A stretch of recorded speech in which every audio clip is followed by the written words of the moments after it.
KFC chicken fry খায়নি এমন মানুষ মনে হয় আমাদের দেশে খুঁজে পাওয়া যাবে না। আপনিও হয়তো খেয়েছেন, তাই তো? চলুন আজকে আমি আপনাকে কেএফসি চিকেন সম্পর্কে কিছু ধারণা দিই। আপনি কি জানেন কেএফসি চিকেন ফ্রাই প্রথম কে তৈরি করেছে?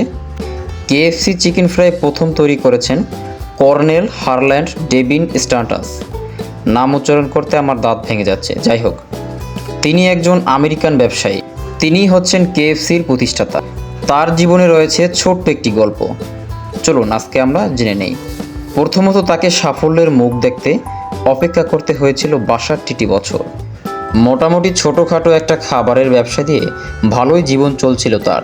তবে দ্বিতীয় বিশ্বযুদ্ধে বিশাল সমস্যায় পড়তে হয় তাকে।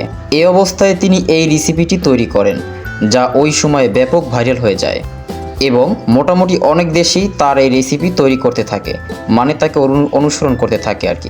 যখন কেএফসির প্রতিষ্ঠাতা বুঝতে পারে তার রেসিপি বহির্বিশ্বে অনেক বেশি জনপ্রিয় হয়েছে, তখন সে কাজ করা বন্ধ করে দেয়, মানে তার দাম বেড়ে গেছে আর কি।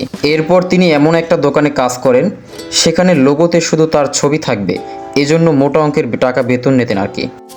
তবে আমাদের বুঝতে হবে ও জানতে হবে যে কেএফসি হচ্ছে একটি তেল জাতীয় খাবার। এটি একটি স্বাস্থ্যের ক্ষতিকর খাবার। সুতরাং এই খাবার পরিহার করাই আমাদের জন্য ভালো হবে বা সুফল বয়ে আনবে।